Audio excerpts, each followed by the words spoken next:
Tour से कितना confidence मिला और कितना कुछ सीखा आपने अपने करियर में, और उस सेलिब्रेशन के बारे में भी कुछ बताते चले। वहाँ वाली सेलिब्रेशन, यहाँ वाली? यहाँ वाली। बिस्मिल्लाहिर्रहमानिर्रहीम। आप सही कह रहे हैं, फॉर्म लगी है अल्हम्दुलिल्लाह उसके लिए। और जब आप ऑस्ट्रेलिया जैसी कंडीशंस में खेल के आते हैं तो आपका जो मोराल और जो कॉन्फिडेंस का लेवल होता है वो अबव द स्काई होता है। तो T20 मेरे ख्याल में ईजी हो जाती है आपके लिए। और जो सेलिब्रेशन थी, you will find every time new celebration.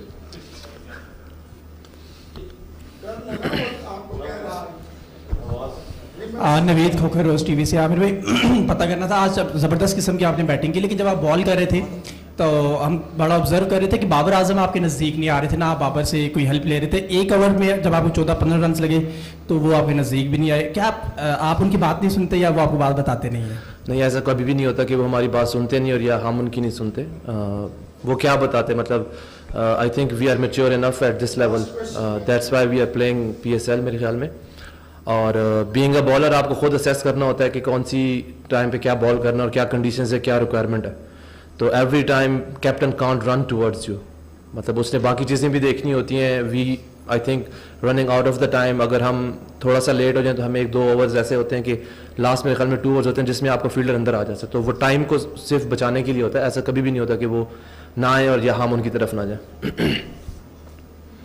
Aamir, 18 पे आधी टीम पवेलियन लौट चुकी थी, क्या ऐसे में कितना प्रेशर महसूस कर रहे थे और थॉट प्रोसेस पूरी आपकी बैटिंग के दौरान क्या रहा था, और किस मौके तक आप लोग पूरी उम्मीद थे कि आप ओवर द लाइन अपनी टीम को ले जा पाएंगे?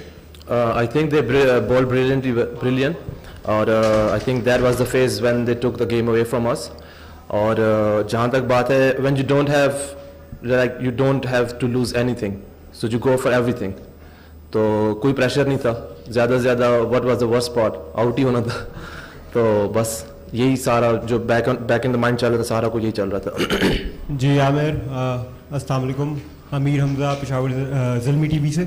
अच्छा आमिर, मुझे ये बताइएगा कि पिच कैसे बिहेव कर रही थी, क्योंकि आपको काफ़ी हमने देखा कंफर्टेबल, लेकिन हमारे जो पेशावर ज़ल्मी के बाकी प्लेयर्स थे उन्होंने स्ट्रगल किया। तो ज़रा पिच की बताएंगे किस तरह बिहेव कर रही थी आपके लिए? देखिए, new ball, light condition, under the lights, जहाँ पे भी आप खेलेंगे, इवन आप सीमेंट पे भी खेलें तो स्विंग होगा। और स्पेशली नसीम शाह की क्वालिटी है कि वो करते हैं, स्विंग भी करते हैं, हर कंडीशंस में करते हैं। और मेरे ख्याल में क्रेडिट उनको देना चाहिए, क्योंकि वही एक फेस है जहाँ हम गेम ऑलमोस्ट लॉस्ट कर चुके थे। प्लस जब आप सेट हो जाते हैं इस तरह की पिच के ऊपर, तो वहाँ पे आपको ये होता है कि आपने फिर विकेट लूज नहीं करनी, लाइक इतना डिफिकल्ट फिर नहीं होता।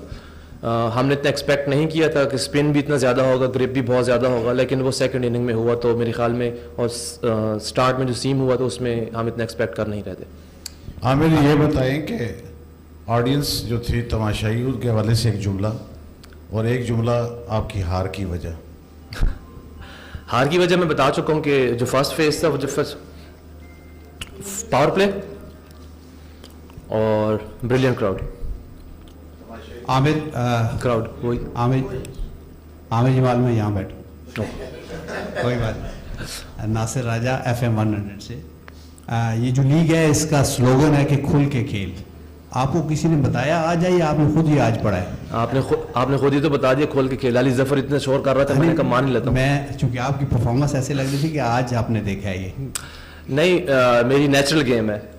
स्पेशली अगर जिस नंबर पे मैं आके बैटिंग करता हूँ तो वहाँ पे मेरे पास बहुत कम बॉल्स होती हैं, इतनी ज़्यादा होती नहीं है कि मैं अपने आप को पहले सेट करता हूँ। तो I have to go from the ball first. Abdul Jabbar, Faisal sports बोल रहे हैं। आज जो आपने टॉस जीत के पहले जो फील्डिंग करने का फैसला, ये ड्यू फैक्टर था या टीम की मैनेजमेंट का फैसला था, और इस फैसले को कैसे देखते हैं? आई थिंक अगर वो भी होते तो वो भी बॉलिंग करते पहले, मेरे ख्याल में। उसकी वजह ड्यू फैक्टर डेफिनेटली होता है, रात के टाइम आपको ड्यू फैक्टर इफेक्ट करता है।